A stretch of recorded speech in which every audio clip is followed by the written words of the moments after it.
Here's how we spent our 21-hour layover in Singapore.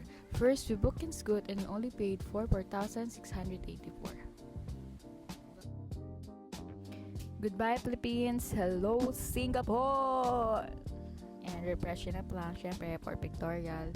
Ito yung pinakamagandang spot na nakita namin para mag-picture sa waterfall vortex. And dito kami nag-withdraw sa UOB Bank gamit ang Maribank. Nag-withdraw lang kami ng 100 SGD para sa aming food. Ito ay pababa na kami going sa pick-upan ng Grab. Nag-Grab lang kami papunta sa Maxwell Food Center kasi baka hindi kayanin pag naka-trip. Dito raw sa Maxwell Food Center, pag mahaba yung pila, ibig sabihin masarap yung pagkain. Yung in-order ko ay yung roasted duck, 5 SGD. Ito naman sa pinsan ko, kasi ito yung sa boyfriend niya. Yung akin, marirate ko siya ng 9 out of 10. Masarap. Yung passion fruit juice na yan, must try siya dito sa Maxwell Food Center. Pero yung in-order ko, yung honey lemon juice. Yung pisang ko yung order ng passion fruit juice and 10 out of 10. Nag-grab lang ulit kami from Maxwell Food Center to Skyland Lodge kasi ayun, pa nag-train kami, baka hindi siya kayanin ng oras. Nagbayad kami ng toll fee, 6 SGD kasi papasok siya ng Sentosa. Dito naman sa Skyland Lodge, hindi na kami nag-book sa Klook kasi yung 2 rides nila 1,500 plus with merch yun. Dito naman nasa 1,300 plus 2 rides pero without merch.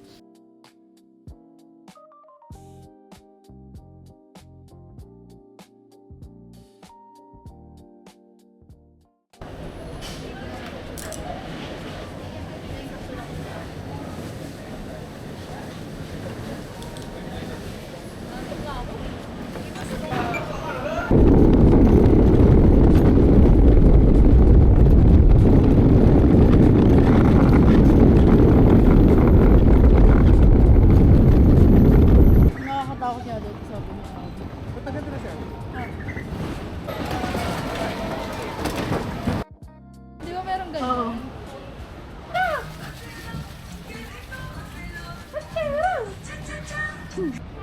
Kami ay maglalakad lang papuntang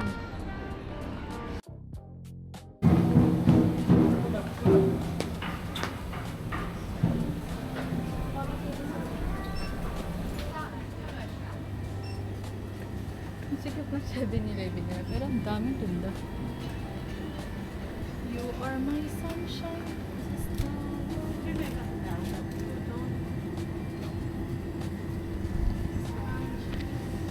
Nung katabi siya sa Anjering na ano, ng mga 1 kilo. The road to 7 kilos na to. Ano na nga ito? 3 kilos na nga ito. Charan! Larp sa Singapore. $1.8.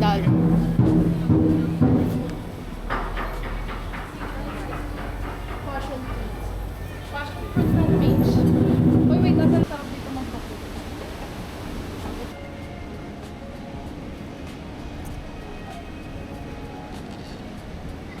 Ang baka.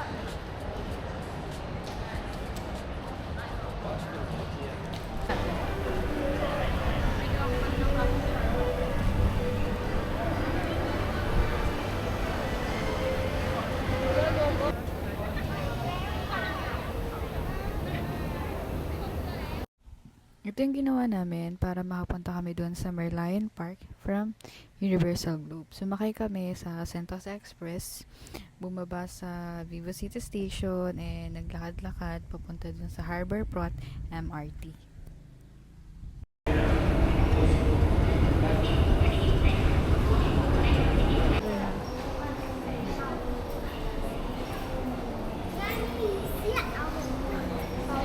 Serious offenses. Offenders will be handed over to the police. Uy!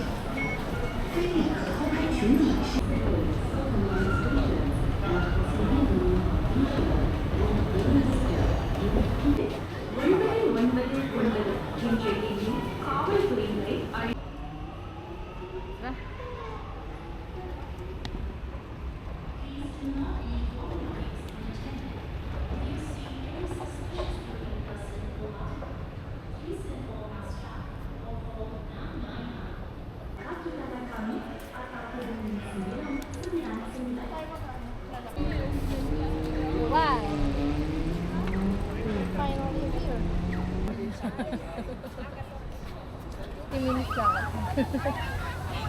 Kaya kami.